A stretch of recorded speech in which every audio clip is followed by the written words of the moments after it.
You're listening to episode number 15 of the Nightingale podcast.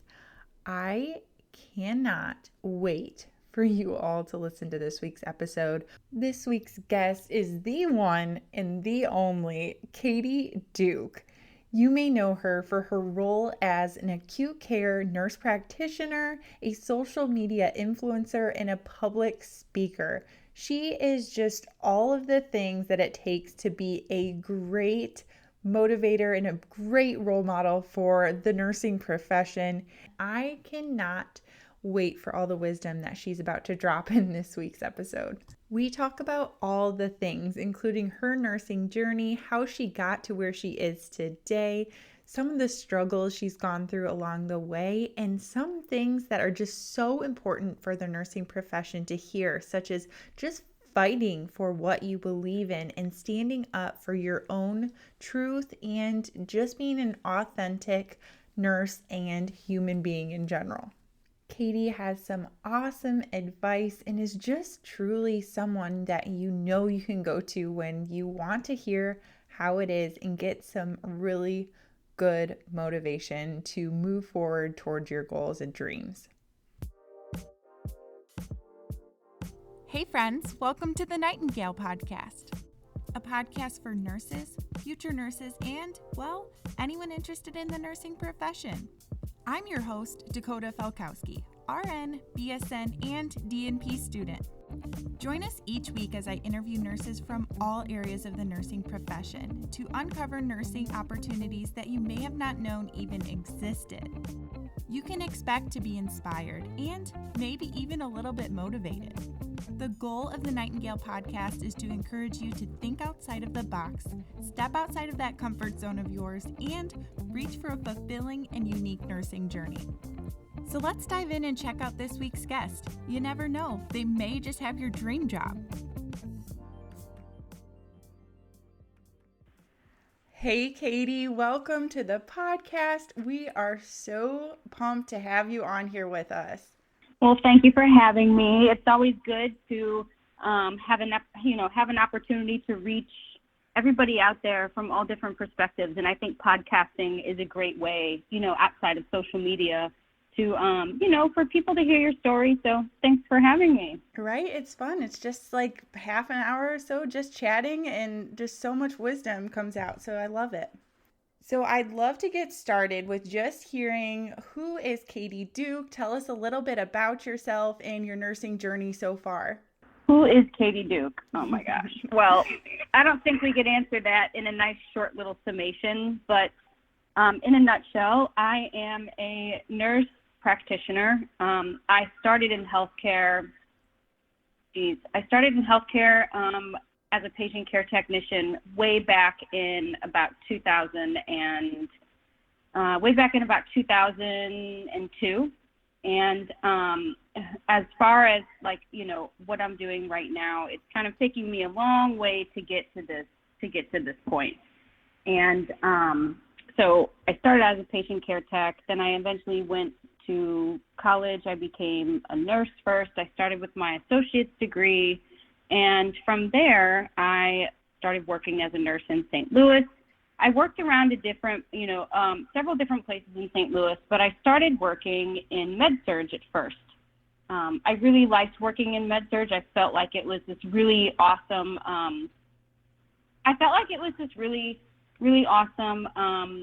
experience because you got to take care of all different patients, within your basic 12-hour shift.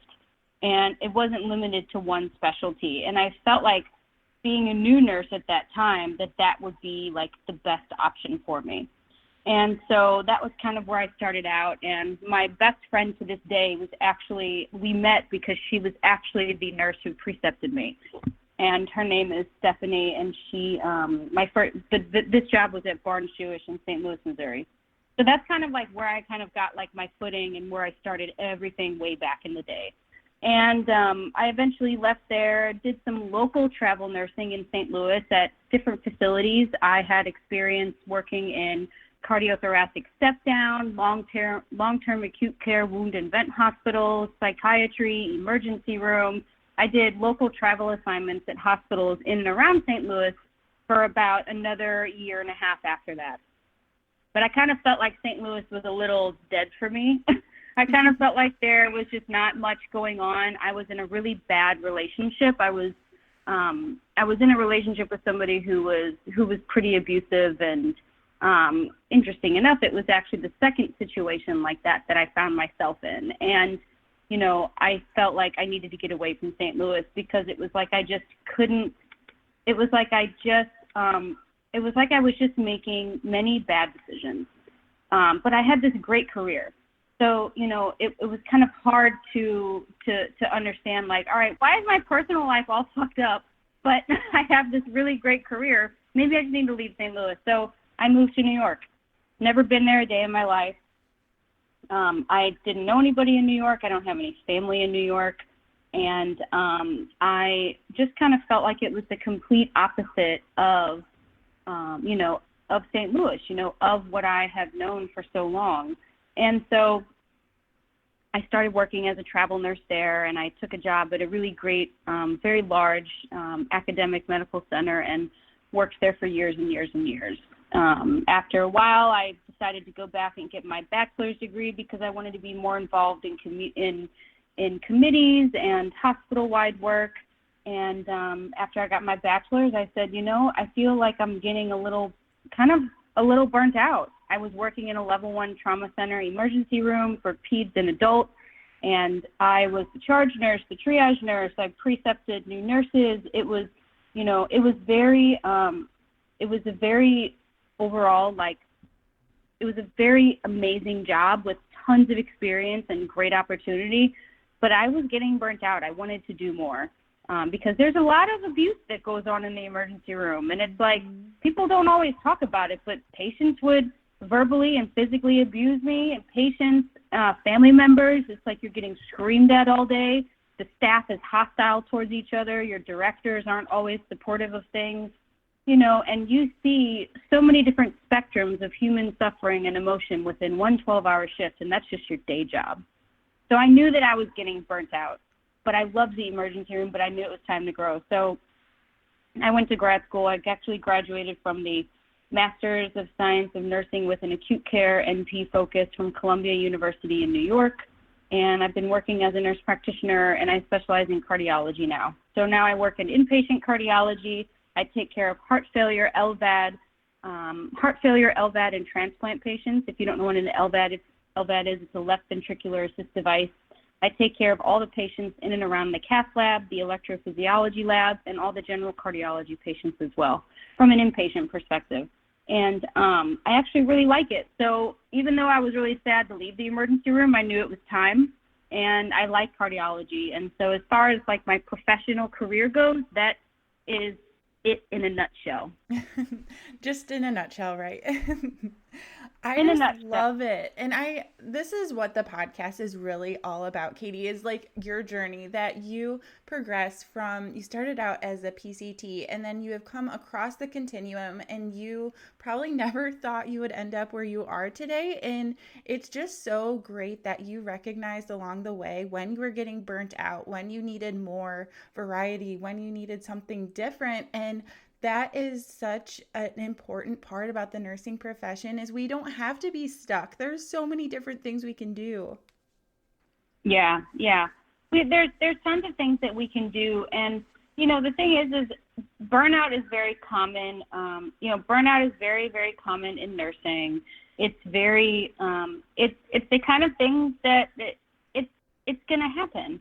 You know, you're going to get burnt out, and it's something that everybody kind of goes through, you know, but also, like, on the other stage, I think a lot of people are kind of nervous when they do get that feeling. They're like, oh God, well, is nursing just not meant for me? Am I not tough enough? Can I not hang with this career choice that I made? And, you know, and it gets and it gets pretty nerve-wracking for some people. But I think, again, that, you know, it's very important that we talk about this burnout, and that we tell people, you know, like, yeah, I was getting burnt out, and guess what?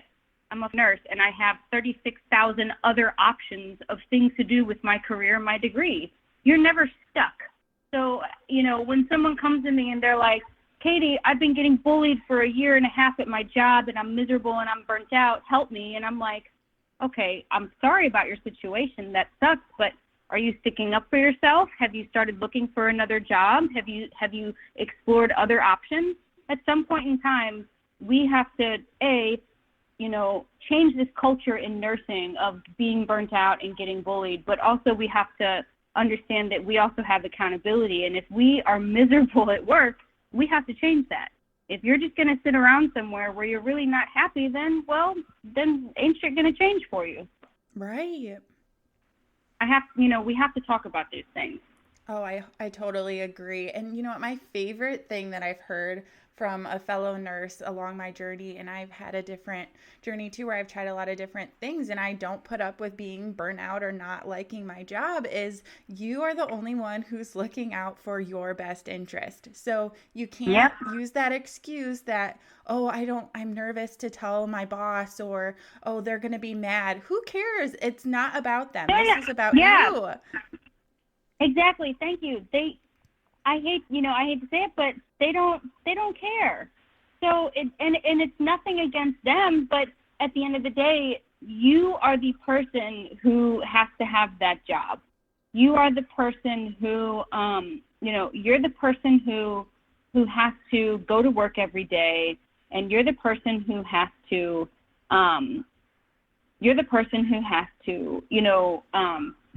have that job satisfaction or be miserable, but you're the only one who can make the change. Your boss and your manager or your work bestie, they're not going to come up to you and say, listen, I noticed that you've been, very unhappy here, and I noticed that you're really stressed, and I noticed that, such and such, let's help you get another job. Let's help you look at some other options. Like, come on now. Like, right. We're all grown-ups here. So a lot of times people are like, oh my gosh, you're so cold by saying that. That's kind of bitchy. Somebody told me that one time when I was basically like, it's your life. If you want to sit around and keep being miserable, that's fine, but you're the only person at the end of the day who has concern for you. Minus like your family member, obviously, your spouse, your partner, those people obviously love you, but you're the only one that can do anything about it.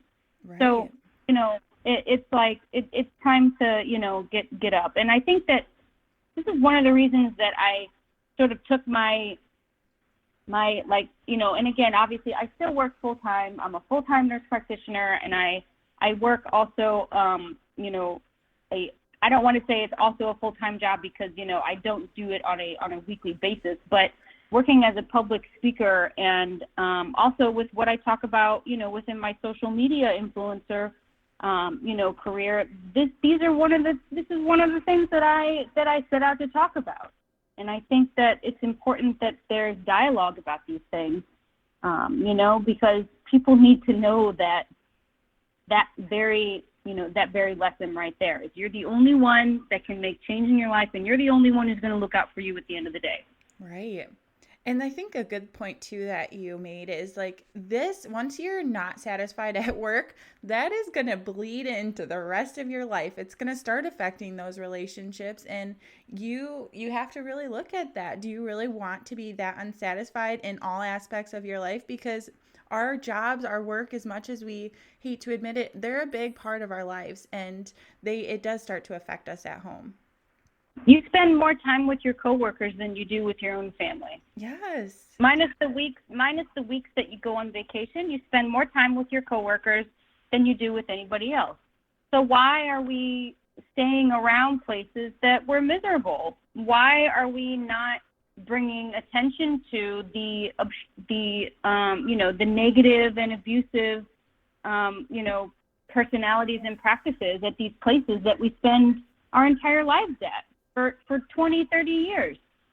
I don't know. And I think that one of the reasons why nurses are often not very good about speaking up about things is because we are a product of being raised in the service profession. We are constantly drilled, from the minute that we start school, this is a selfless service profession, and that you often put things, of concern to you on the back burner because you serve other people, those other people being your patients. Now, granted, I don't ever remember hearing any of my instructors saying, you have to put your patient's priorities before your own. It's not necessarily like that, but it's just that we have spent our lives and our careers just serving others. And at some point in time, service of others puts yourself, you kind of distance yourself and your own priorities and your own, your own needs, because there's only so much room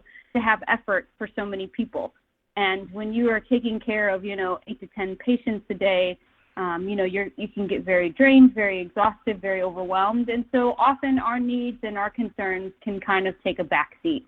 And so I understand, that people are not very forward with speaking up, or they just don't feel comfortable, because I think a part of that is also just our learned behavior from our profession. Oh my gosh, you're so right. It's so true, and it's so sad. So do you have any advice for anybody when they're in this situation, when you're feeling burnt out, when you're feeling anxious, stressed about the job, just overwhelmed? Any advice for these people? Yeah, I mean, I think when people are feeling overwhelmed, they should first, what kind of overwhelmed are you? Are you overwhelmed because you've had a really rough day and like 2 of your patients coded, you have a very abusive, family member, and you have it's just one of those difficult, like, shitty days? Is that why you're overwhelmed? And if that is, well, that day's going to pass. There'll be another day like it down the line, but that's not your everyday. But if you're overwhelmed because you have, if you're overwhelmed because you have, like, consistently gone back to work, and every day you feel overwhelmed, every day you feel that there is no more sense of joy and happiness and fulfillment, then that's a red flag. So I always tell people, and anytime I precept new grads, or I have a group of clinical students, which I do, I precept graduate students, and I precept clinical students, I always tell them, and even new hires, I say, make sure that you can identify what type of overwhelmed are you. Are you overwhelmed because today is just a shitty shift, which is going to happen and you got to deal with it? Or are you overwhelmed because you are not fulfilled in your job and you're unhappy? 2 different things. Totally. So, yeah. That's so good. Yeah, I really agree with that. I think that's really great advice. Friends, starting a new position is scary. It's frightening, it's overwhelming, it's exciting, it's all of the things. I know, I've started many new positions in my time as an RN. But really, it doesn't have to be as difficult as we try to make it. Through these experiences, I have gathered 5 tips to starting a new position and making that transition as smooth as possible. I have created a free guide for you as my listeners to make this transition as seamless as possible and allow you to really excel in your new position. So if you recently started a new position, you are going to start a new job, or you know someone who's going to start a new position. I mean, come on, you have to fall into one of those 3 categories. Then head on over to thenightingalepodcast.com to sign up to receive your 100% free copy of the 5 tips PDF.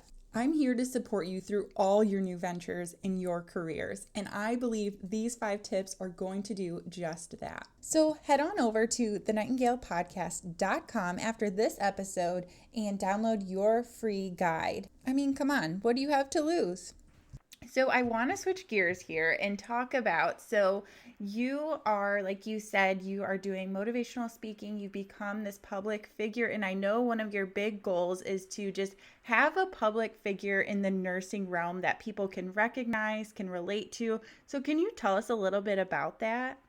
Well, yeah, I mean, if you look on TV, just any average day, there's always healthcare professionals that are delivering news and, matters of health to the public, and or they are sort of a, just a presence in the media.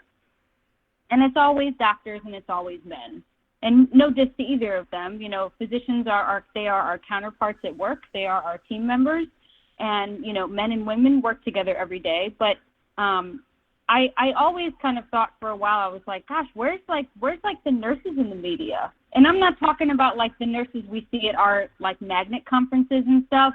No, I'm talking about like regular mainstream media, social media, the news, different television shows, so on and so forth. And I could never find one, because unless the nurses have been, cast in a television series on HBO where they're banging the pharmacist, or they're a serial killer, we're not really on TV anywhere. And I think that that's just, just speaking very candidly, but also I think that there's a big absence of female healthcare personalities. So, I've kind of drifted away from that over the years, because I am not somebody who is on the news delivering public health information. I am not somebody who has a platform on social media, and I don't talk about heart disease. I don't talk about my specialty service. I really try to steer away from that, because it's just never been my intention to be that type of person. But I just think that we need more nurses present in the media and on social media, and more women as well, because, when we have a better presence in the media, you have more exposure, you have more pull with people who spend money in certain places, and all those things at the end of the day go back and they affect the laws that affect us in our daily lives. Yeah. So, yeah. Very cool.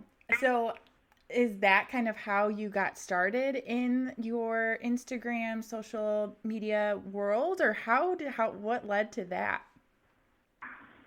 No, in 2011, 12, and 13, I was actually featured on a television series with Dr. Oz. It was a documentary series called New York Med, and it was on ABC for 2 seasons, and then it led into a spinoff that was on Discovery Health Channel, TLC, Oprah Winfrey Network, and the spinoff is called NYER.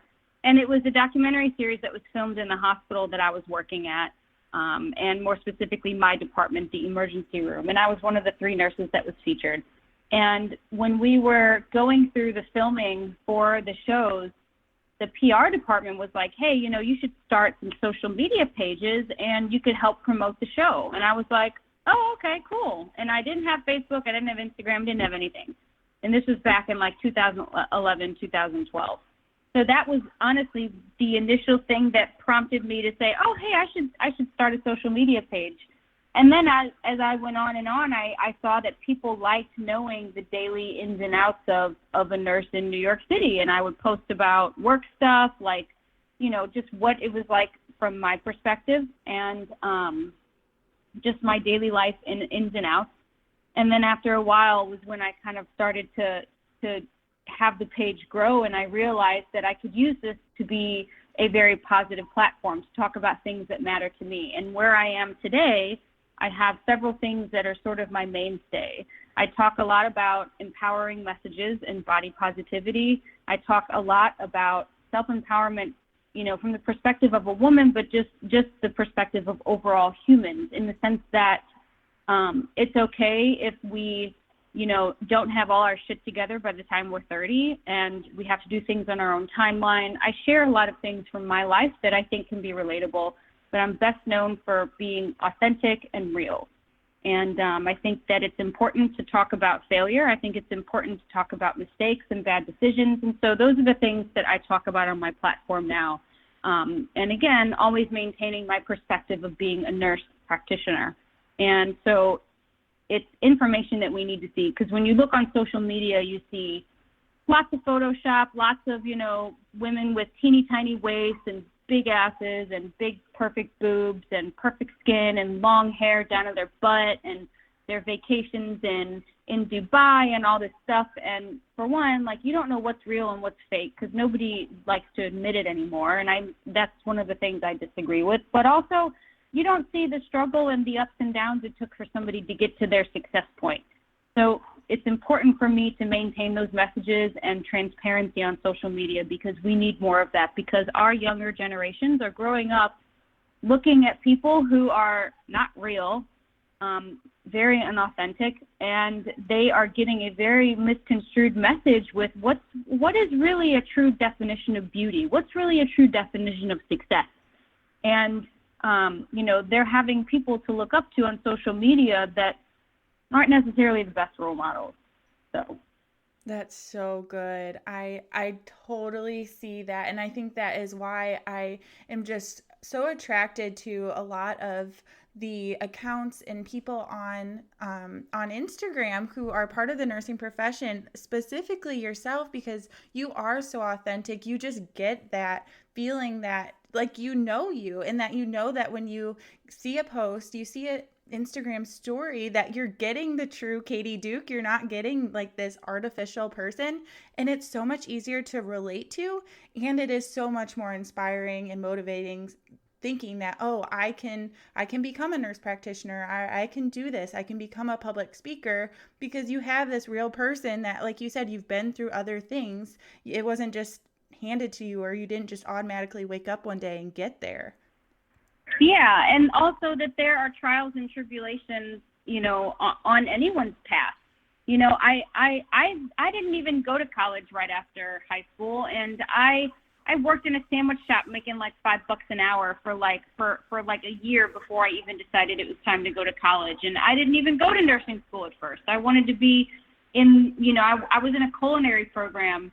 I mean, I'm 37 years old, and I still haven't accomplished all my goals. But according to the media or even just the social timeline, people would say, "Oh my God, you're 37. You're not married. You don't have kids. You don't own a home. You're still in significant student debt. Oh my gosh, you haven't checked all these boxes off. You're behind." But why? Why are there these strict social timelines for people that can be such a significant determinant of their success in life? So some of the most frequent messages I get is people saying, "Listen, I'm 40 and I really want to go back to school to be a nurse, but I'm too old." And I'm like, "Get the fuck out of here. Who says you're too old?" Oh, I remember. Our entire media world says that you're too old, because God forbid somebody go back to school at age 40 and have a whole second career and be happy. So yeah, you get it. Oh, I so get it. And I am totally with you. That frustrates me so much. And that is, like you said, one of the bad parts that I don't like about social media that we have the opportunity to change, is that you see other people who are successful and you think that. And so it's just great to get that message out that it doesn't matter where you are. It doesn't matter if you are a nurse that's worked in med-surg or OB or whatever for 15, 20 years and you want to go back, or you want to go to the ER or whatever you want to do, just do it. There's no expectation that you have to stay on this certain path. And ultimately, again, no one is going to look out for your best interest. So you have to do what makes you happy, and who cares what everyone else thinks? Yep. That's exactly it. Which is why we need more people talking about their unconventional ways of getting to where they got, and again, this is honestly, it is my most frequent question that I get in my inbox, which is, I really want to go back to school, but I feel so old, or I'm scared about this. And, at the end of the day, you're the only one who can live your life. You're the only one who can make your decisions. And, again, it is very important that people talk about this, and that people, and that people hear it and see other people's stories. Yeah. Oh, it's so true. So I'd like for you to tell us a little bit about your Duke It Up. What does that entail? You have these awesome public speaking platform, and just tell us a little bit about it. So the Duke It Up event, how can I put it in one? How can I put it in one in one thing? So in a nutshell, I have always been a big supporter of people supporting each other, and I think that we have a very I think that we have a very unique profession in the sense that, it's not always the most supportive environment. So the Duke It Up event is a series that was created to empower other people because everybody has a story. And at the Duke It Up event, when you come to one of these events, we create community and we ignite inspiration through career and personal mentoring. So this is something that is not even specific to nursing. This is something that is even above and beyond the nursing box. This is something that everybody can come to. It's a real event. It's very relatable. It's very influential. And I go around to different cities because what I've noticed across the board is that people don't always feel comfortable talking to their manager or their supervisor or their charge nurse or even their family and friends. So if you bring a bunch of like-minded people together who all are looking for a little something or need to hear a little something, and you put them in a room and you put them together, they're going to network with each other. They're going to share each other's stories. They're going to have a positive effect on each other because they're going to realize that, wow, there's other people out here who are going through the same thing, or there's other people out here who are thinking about going back to grad school, and there's other people out here who, have done this as a second career, so on and so forth. And the purpose of that, again, is to create community. Because I think that, unfortunately, I think it's something that is very lacking in our world, not only just the nursing world, but just in our world of being a woman in today's society. So I travel to different cities around the United States, and I'm actually hosting my first international event in Thailand next year, which is going to be a retreat. And in each city, I partner up with a local guest speaker or guest speakers who are nurses or nurse practitioners who have done some traditional things outside of the nursing box. For example, I'm in Portland next week, and one of my guest speakers, his name is Zach Smith, and he is one of the co-founders of NurseGrid. And NurseGrid, if you know, it's the #1 nursing app in the App Store, and it's a smartphone app and communication tool that is meant to streamline nursing communication and scheduling into, the 21st century. Mm-hmm. And so he's going to get up there and tell his story. And so anybody who comes who's interested in maybe thinking, I would really like to maybe do something in the startup world, or I would really like to see how could I create something really cool for nursing, or I'm thinking about a whole different career. In each city, there are different people who have done different things with their nursing degree and branched out to other fields. So when you come to these events, you get a sense of community. You're going to get you're going to hear some really great influential and positive stories. You're going to hear about failure. You're going to talk about your own failure, and you're going to meet people that you can develop relationships with and that you can develop a support system with. That's so good. I think that's so needed because we don't realize how important it is to have that tribe and to have those people that have been through it, or just somebody that you can relate to and just open up and totally let loose and talk about what's going on, the good, the bad, the ugly, everything. And I love the idea of just having other people from who have branched out, because I think that is another really challenging thing with the nursing profession is that when we get into it in nursing school, we just only see one tiny little part of the nursing profession. We see med surg. We maybe get a day or so in the OR. We maybe get a day or so in the ER. We see a little bit of peds. Like, we only see what's the hospital atmosphere of nursing, and that is why a lot of people end up leaving or are not satisfied, because they don't see all of this other stuff that we can do. You can go so many different ways, and I think that's a great way to just really look within and just self-fulfill, because I know even myself, I got started really young in the nursing profession, and who even knows what I was destined to do. And there's been times where I've doubted myself and thought, oh, I don't think I like this. I really enjoy decorating or interior design and stuff like that. But you have opportunities. Nursing doesn't have to consume your whole world. No. So, it doesn't have to consume your whole world, and it definitely doesn't have to, be the only thing that you do in life. Right. And I think that there's tons of people out there that are really doing some really amazing things outside of the nursing box, like pursuing second careers, whether it's in, speaking or creating an app or a product or a tech startup. Or I know nurses that have started travel agencies, and I know nurses that have, written books, and I know nurses who have, gone on and pursued like working as like a makeup artist. And you have to find some balance in life. Your whole world can't be consumed by nursing. No, Yeah. it's draining. It's so exhausting. Yeah. Yeah, exactly. That's so good. I love it. So, do you have over the years, have you gotten any big inspiring or motivational, like words of wisdom from anyone else that has really driven you in your nursing journey? Um, I have not had like one specific.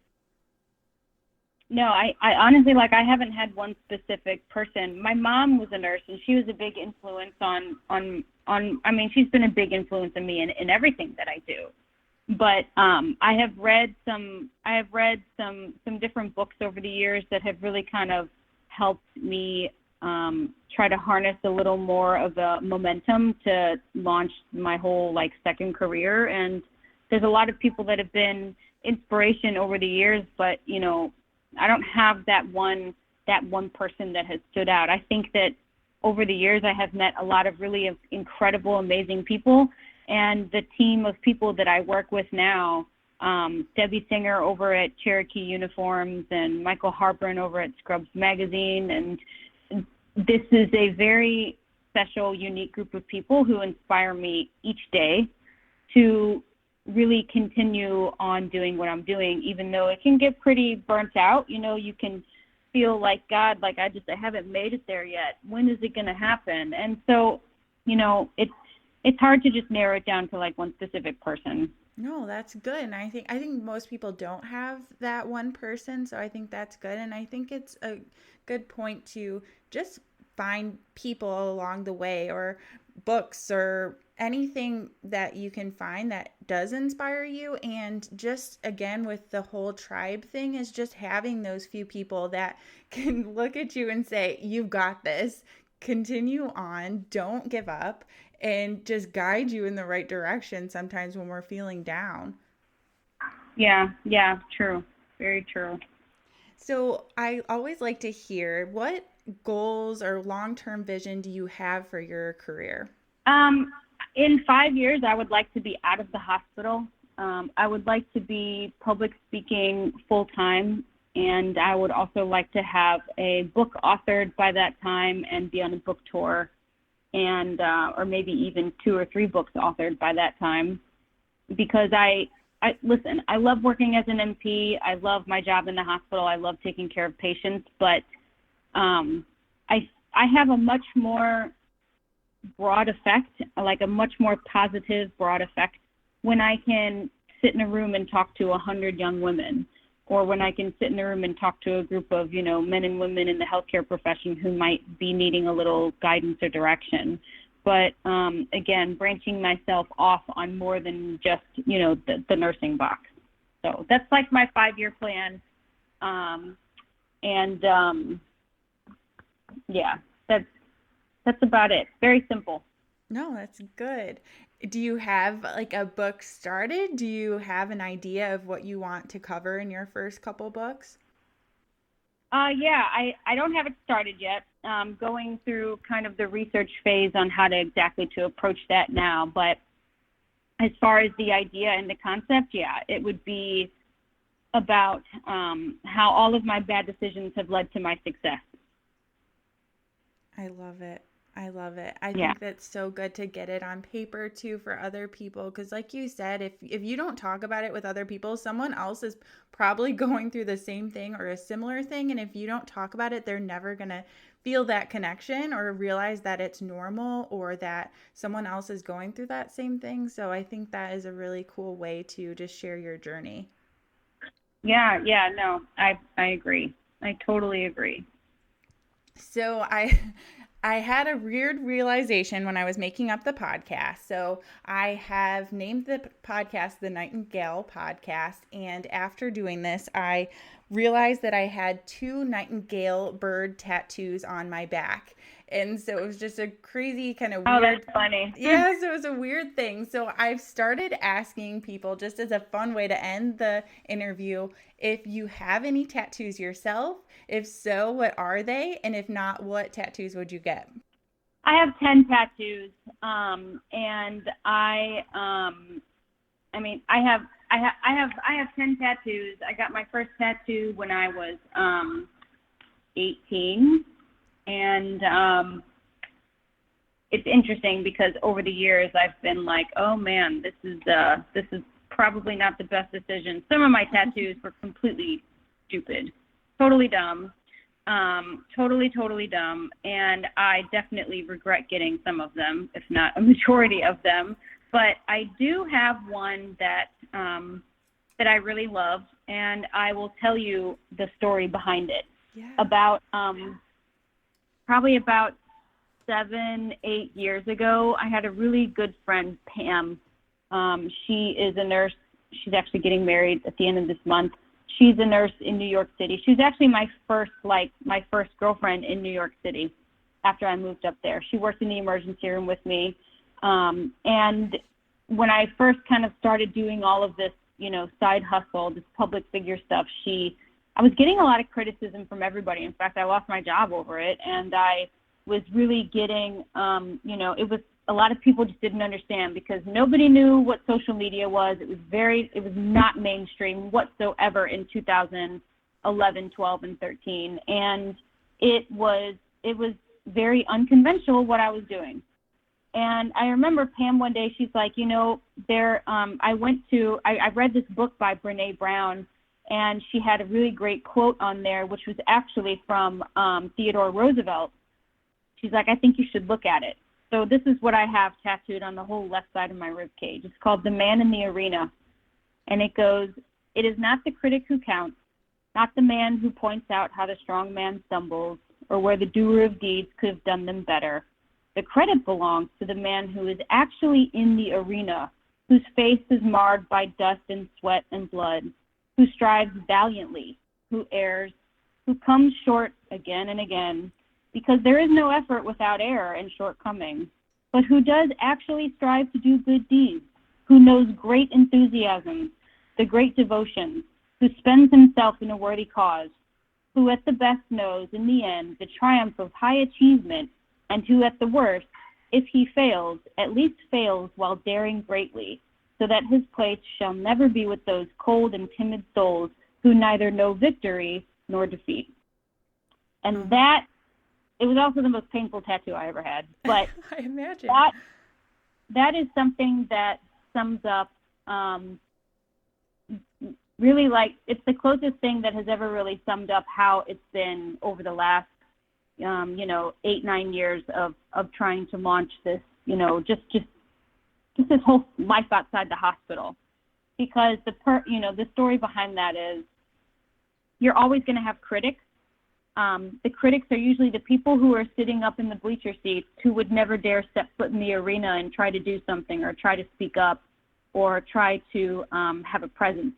And so their opinion of you does not matter, because until they have the courage to step into the arena and actually do that, their opinion does not matter. So it's interesting because I've had so many critics over the years and so many people, naysayers and all these really crazy things. I mean, people were like trying to report me to the State Board of Nursing when I got fired over the TV show. People were calling and harassing me. If you look up on allnurses.com, there are so many forums on there that are like just tearing me down and bad-mouthing me, calling me unethical because of what I share on social media. I mean, it's pretty crazy. So I dealt with so many critics over the years, and it really used to fuck me up. And I really used to be like, my God, why do these people saying I'm unethical and, oh my God, all of this bad stuff, when really at the end of the day, those fucking people are hiding behind an online forum and a profile picture that's the egg. So, should I really be concerned about their opinion? No. because it's not the majority. It's the exception. So that quote right there is really something that I can relate to. So that is my favorite tattoo, and honestly, the only one I don't regret. Oh my gosh, Katie, that is like gives me chills. That is so cool. And I just love that everything that you're about and your transparency and just your authenticity, that like I'm going to keep going. I know that I'm doing something good for the majority of people out there, and that is something that most people can't say for themselves, is that they can just keep going, because a lot of people do let that voice and let that bad mouthing and all of that junk just weigh them down, and they get out of it and they're just done. So for you to just persevere and just make it through is so inspiring. Yeah, well, it definitely is something that I've always been able to relate to. So that's so cool. I have to look it up and print it out because I really like it. Yeah, it's just Google the man in the arena. Okay. Yep, I'm on it. Any last minute or last parting advice or any motivation that you can give to those out there who are listening, who just need something to hear today? Yeah, I mean, at the end of the day, like, if you're not happy in your situation, then change it. Whether that's your personal life or whether that's your professional life. Don't sit around and wait for someone else to hand it to you, because it ain't going to happen. Perfect. Thank you so much, Katie. I would love for you to tell us how we can keep up with you, how we can find you on social media, and just keep up with everything that you're doing. So my handle across all social media platforms is at the Katie Duke. That's THE, like the or the, depending on how you say it. Katie Duke, KatieDuke. I have a website, which is katiedukeonline.com. I have not updated it in a while because I hate writing blogs. Let's just put that out. I absolutely hate it. So, but I do have tons of great articles on there from myself and some of my partners. And stay tuned, because Instagram is my main source of platform, and that's where I have all of my event announcements, and that's where everything gets released first. Perfect. Thank you so much. I look forward to seeing everything you're doing, and I hope that you do an event by me sometime and I can come and check it out. Where are you at again? I'm in Chicago area. Oh, okay, yeah. I'm definitely going to make it to Chicago in 2019. Just not sure where, but my sister lives in Chicago. She's an NP at Northwestern. Oh my gosh, my first job was at Northwestern. Oh, nice. Look at that. Yeah, in the emergency department. So very cool. Oh, that's fun. Yep. Oh, I are, but then again, I don't. Oh, I love it, Katie. Thank you so much again. Friends, how great was this week's episode with Katie Duke? I mean, that interview seriously just gave me all of the feels. I am so happy to have someone like Katie Duke join us on the podcast, because this whole interview just showed how authentic Katie Duke is. I just feel like that is what she stands for, is just being an authentic nurse, an authentic woman, an authentic entrepreneur. Just everything about her screams honesty and being genuine, and I love it. We need people like this in our lives and in the industry that she's in. I love that she is in a role as a social media influencer that is, sometimes we look to Instagram or Facebook and we see these beautiful pictures and they just seem so choreographed and so perfect, and it's people like Katie Duke that just really show their true self in this way. When you are seeing Katie Duke on Instagram, when you are hearing from her on the podcast, you know you are getting a true person, and I just love that. And it just really goes to show you that no matter what you do in your career or in your personal lives, that is the only thing that we can strive for, is just being true to who we are. I think everything about this podcast just screams that. And I just loved what she said when she just said to stand up for yourself no matter the situation, whether it's in your job opportunities, if you need to stand up for what you believe in, if you need to put your foot down and say, no, I am not made for this job anymore, or I need to pursue other things, just being authentic to your true self is all that we can really do. I think this is also such a great reminder that it is so easy to fall into this trap, especially in the social media world, to look at other people, what they're doing, and to envy them or to be wishing that your journey could look just like theirs and you want to be just like they are, or even in your social lives or in your nursing journeys, looking at someone else and thinking, I want to have that exactly how they have lived out their journey. I want to do that too. And that is not realistic, and it isn't what we were meant for. So just again, coming back to being authentic to who you are, and just to remember that we all have our own purpose in life. We weren't all made to be the exact same person on Instagram. We weren't all made to be the same exact person in our social lives, in our jobs. We all were created to have our own unique journey, and we all have our own unique voice. And I just love that Katie is so much of an advocate for just being who you were meant to be and just running with it and not comparing ourselves to other people. And don't let what we see out in the world of social media or in our everyday lives affect who we were meant to be, because we have our own unique goals and unique purpose in life. So just run with that, reflect on that this week, and just look into yourself and dive deep into who you really are genuinely wanting to be, and be authentic. If that is any theme we can gain from this week's episode, is be yourself, be authentic to who you are. And friends, if you have enjoyed this week's episode and you are loving the Nightingale podcast, I would love if you would go and leave a rating and a review. That means the world to podcasters like me, because it helps to spread the word about the podcast. There is no other way to spread it than through your word of mouth and you sharing the podcast with your friends. It is also an amazing way for us to land pretty fantastic guests like Katie Duke on the podcast. So if you want to keep hearing from people who have tons of wisdom and just are so inspirational, go on and leave a review and a rating, and share the word with your friends this week. Post your screenshot of you listening to this week's episode on your social media platforms. Spread the word, friends, and I hope you have a great week. Thanks for listening to this week's episode of the Nightingale podcast. If you enjoyed this week's episode, make sure you subscribe so that you are getting weekly notifications when the new episode comes out.